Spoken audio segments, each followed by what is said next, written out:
clearly going to be very important.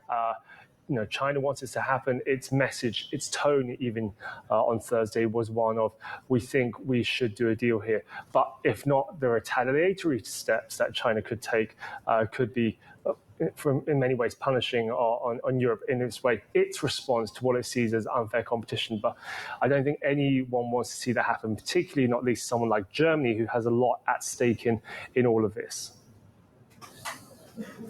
Our Asia transport reporter Danny Lee there. And as he was mentioning about potential retaliatory tariffs coming from China, in fact, we heard from the European Commission Executive Vice President Valdis Dombrovskis speaking exclusively with Bloomberg about that. Take a listen. Today, we took the decision to impose provisional countervailing duties on Chinese battery electrical vehicles, basically to ensuring the level playing field and market distortion coming from subsidies which China is providing to its battery electrical vehicle producers. So our investigation has been done in strict correspondence with applicable WTO and EU rules, facts-based. So from that point of view, we do not see any basis for retaliation, and in a case, it's clear that we need to treat different cases separately. So you're not even worried about retaliation, for example, into pork? They're investigating it. And if there was to be retaliation, are there specific industries that you think would be most at risk? Well, as I said, we are not seeing the basis for retaliation, as what we are conducting is indeed in line with WTO rules. But we are also noting that actually we are currently the largest market which is actually open to Chinese battery electrical vehicles. We know that other jurisdictions like US, for example, have recently imposed 100% tariff on those. So our aim is not to close the market to battery electrical vehicle producers from China, but only to ensure the fair competition and level playing field. So therefore, once again, we do not see any basis for retaliation for that. So how's the progress going in terms of talks with China? And actually, is there willingness from China to make some of the substantial changes that led you to then put the tariffs on? Those talks with China are ongoing, and indeed, should the mutually beneficial solution emerge, we can also find ways and not to apply at the end of the day the definitive tariffs. But it's very clear that this solution needs to resolve the market distortion which we are currently having in battery electrical vehicles and risk of injury for EU industry, and it needs to be WTO compliant. Are you worried that member states can actually then block this, block the tariffs in November, or force the EU into a bad deal? Obviously, we are in a close consultation with member states now, also prior to imposition of those provisional duties. And it's clear that member states are also interested to protect their automotive industries from unfair competition and from risk of injury, as actually the market share of Chinese, both Chinese brand and broader, like made in China battery electrical vehicles, is rapidly growing. So from that point of view, if we leave the situation unaddressed, it's going to create more and more problems actually for EU automotive industry. Executive VP, we're also days away from the second round of the French, of course, legislative election. Are you worried that a hung parliament would actually delay any kind of negotiation on policy, or would delay the workings of the European Commission and the EU? Well, definitely we'll have to see. Well, there I have to provide somewhat institutional response, because in the European Commission we have a clear policy that we are not commenting elections or party politics in member states. We are working with democratically elected or appointed authorities from member states. That's European Commission Executive Vice President Valdis Dombrovskis speaking exclusively with our colleague Francine Lacroix. Some other stories that we're following. A senior US official says Hamas has broadly agreed to the framework of a ceasefire proposal with Israel. The response was received earlier this week through Qatari officials. The US official calls the development encouraging, saying it may provide the basis for an agreement to free some Israeli hostages from Gaza. Israel is now said to be sending a delegation to Qatar for further talks. China and India have agreed to hold further talks to resolve a long-standing border dispute. Indian officials say Foreign Minister S. Jaishankar and his Chinese counterpart Wang Yi met on the sidelines of the Shanghai Cooperation Organization summit in Kazakhstan. A separate Chinese statement says Yi told his counterpart China and India should actively resume normal exchanges. China and the UAE are set for discussions in the coming weeks to increase two-way flights. Sources say officials will meet in Beijing to discuss granting airlines more access after years of stagnant travel growth. We're told both sides want more connections above the current 56 flights per country each week. More to come on the Asia trade. This is Bloomberg. For EU automotive industry. Executive VP, we're also days away.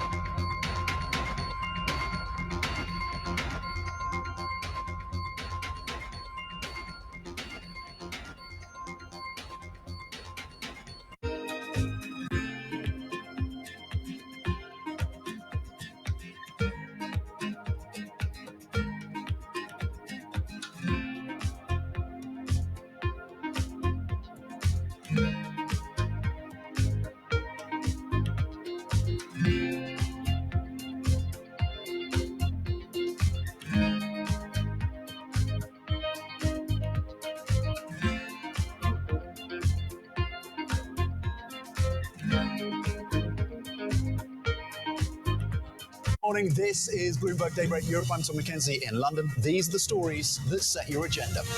Taking you from the U.S. market's close to the overnight session in Asia. We'll walk you through what you need to know to kickstart the European trading day. Live from our European headquarters, we bring you the day's top market-moving stories, unmatched expert analysis, and on-the-ground reporting from across the continent. Tune in every weekday at 6 a.m. London time, only on Bloomberg Television.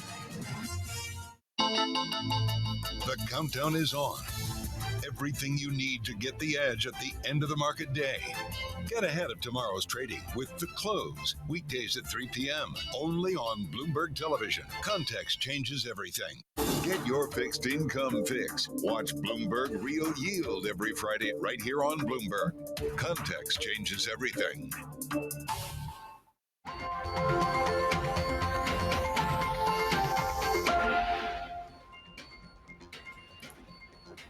We're awaiting Samsung's results due any moment now. Of course, we don't get the divisional breakdown this time around. It will be the preliminary numbers. But let's get to our next guest, who has a buy rating on Samsung Electronics. With us now is Sanjeev Rana, head of Korea Research at CLSA. Sanjeev, great to have you with us. There's been a lot of optimism about South Korean exports around semiconductors, and that in turn, of course, is leading to more optimism about Samsung. Tell us a little bit about how much they're going to benefit from this trade boom. First of all, thank you for having me on your program. So Samsung Electronics, along with its crosstown rival SK Hynix, they are the key beneficiaries of the AI revolutions. These two companies combined together have nearly 90% market share of the high bandwidth memories, or HBMs as they are called. And this is what is driving the AI revolution. So HBMs have become an essential part of AI boom. And all our checks suggest that HBM demand growth in the coming years is going to be very strong, not only from AI training, but also from inference. So cloud hyperscalers are ordering and are favoring the use of NVIDIA's chips and also AMD as well. But HBM is actually very basic to this. So we expect HBM-related demand to be very strong in the coming years, and Samsung and SK Hynix should benefit from this. We know that we are expecting a little bit of a slowdown from the mobile segment. Is that a concern? For Samsung, yes, because it's the biggest smartphone maker in the world. They have about 20% market share, and smartphones accounts for, in a normal year, it accounts for about 25% of the company's profit. So, of course, the slowdown is going to hurt them a bit. But in the last few years, we have seen that Samsung has done a remarkable job in keeping its share of the premium phones relatively intact, or actually they have been successful in growing the share of the premium phones as a percentage of their overall sales. And as we know, that premium phones are what delivers bulk of the industry's profit. So Samsung's smartphone business profitability has remained remarkably resilient despite overall volumes taking a hit because of the weak demand in the last 2 years. How about the outlook for Samsung's foundry business? Because I know that you note that there's a lack of big customers here. Do you see that changing? Yes, I mean, Samsung's foundry business has struggled to secure big customers for its leading edge nodes. However, we remain hopeful that AMD might be, a customer. They are looking to use the Samsung's 3 nanometer GAA process in their upcoming GPUs. So that's where we see there is an opportunity. Actually, Samsung is also in talks with NVIDIA for fabricating their future GPUs, possibly in 2026 or 27. So yeah, I mean, AI boom will offer lots of opportunities for the company. Sanjeev, just as you were answering there, we did get the second quarter results from Samsung. Here they are. Operating profit, 10.4 trillion won. That beat the estimate of 8.34 trillion won. Sales coming in at 74 trillion won. That was also a narrow beat. The estimate was for 73.05 trillion won. So we were expecting some solid numbers, and those were surpassed. What's your initial reaction here? Clearly, my initial reaction will be like the semiconductor business was the reason behind this big beat. We are in a memory upcycle with DRAM and NAND ASPs both going up substantially in 2Q by double-digit percentage points sequentially. And I believe the company also saw the reversal of inventory valuation losses they incurred in the past because of a big increase in the NAND ASPs in the last quarter. So I think there was this one-time gain also related to inventory valuation, reversal of inventory valuation losses. Probably that also helped the company's earnings. But overall, it sounds like a very strong set of numbers. And this memory ASPs upcycle that we are seeing, I think this will continue to drive companies' earnings in the second half and even beyond. Are there some risks ahead coming up in the second half, though? Because, I mean, Samsung's on the brink of facing industrial action at the moment, 3-day walkout of 28,000 staff. Do you see costs rising not just in the manufacturing side of things, but also perhaps for the wages bill? Yeah, definitely. Some pressure will be there from this labor unrest. But currently, semiconductor business is the biggest contributor to companies' earnings and where we are seeing meaningful price increases. I think they will be able to offset some of the cost pressure. And in the second half, we expect companies' high bandwidth memory shipments to also pick up. For information, company had a labor unrest for a day last month, but they didn't have any meaningful impact from that because a lot of fabs, semiconductor fabs, are pretty much fully automated with very little scope for like direct human intervention. So at least semiconductor business earnings are unlikely to be impacted. I can see some impact on the mobile or let's say consumer electronics, but they are a small part of the company's earnings. Well, we've got Samsung trading at the last close, 84,600. I know you rate Samsung a buy. What's your outlook for the share price for the rest of the year? So our current target price is 130,000 won, which is nearly 40% upside. And given the shape of the memory upcycle we are seeing, I think there could be the consensus earnings estimates continue to be revised higher. And in the coming quarters, we expect both share price and the company's earnings to do very well. All right, Sanjeev Rana, head of Korea research at CLSA, helping us unpack those very strong Samsung numbers. Here are the latest corporate stories we're following. HSBC's sale of its German wealth management unit is said to be attracting initial interest from peers, including BNP Paribas and UBS. Sources say Julius Baer is also studying the business, which could be valued at about $640 million. HSBC is said to be keen for a buyer with a global brand and existing operations in Germany. Bloomberg has learned that insurance giant AXA has been in talks with BNP Paribas about options for its investment management unit. We're told discussions between the French firms have focused on creating a joint venture between AXA Investment Managers and BNP Paribas Asset Management. The combination would have a total assets of about $1.5 trillion.